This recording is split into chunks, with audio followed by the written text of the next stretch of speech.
These are Air Jordan 3s from 1994. They were most likely forgotten about, left in somebody's attic, and the polyurethane parts on these shoes turned to literal dust.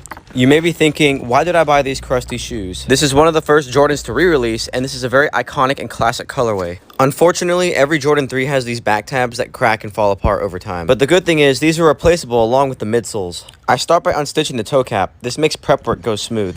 I then use a heat gun to warm up any old glue and midsole residue. If you get hungry watching this, I don't blame you. My fat ass thinks it looks like cake and frosting. I do the same process to the outsole, and it comes off like butter. If you're a Gen Zer, don't get your hopes up, you can't eat this. We all remember the Tide Pods. The outsoles were not yellowed, but they were just dirty, and I hate dirty shoes, so CCK Sole Sauce, you know the deal. It reverses yellowing and penetrates dirt if you leave it in the sun.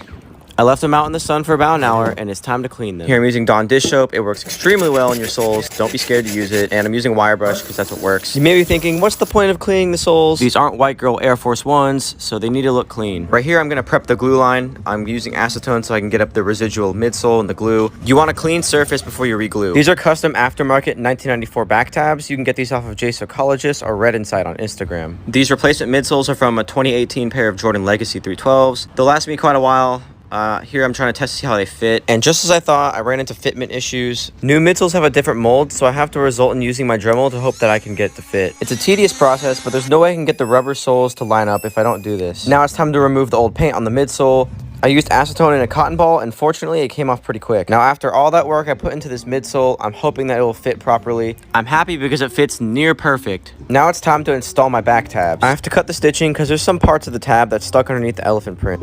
Next step is gluing. This is Barge Cement Infinity, and you want to hit every spot where you can make a contact. Let it cure for about 5 minutes, and then you stick it right on. This glue is made for plastics and vinyl, so it works extremely well with shoes. Now I glue the outsole to the midsole. You can see that shaving it really helped. It fit almost perfect. I have to stitch the toe cap back together, but I just made a bunch of fake ones. It's too much work to actually stitch it in the shoe. Yeah, I cut corners, fight me. Now this is the most important step right here. I'm gluing the upper to the midsole. You want to make sure that it's not crooked when you install it. You also want to ensure that it adheres properly so you don't get any separations.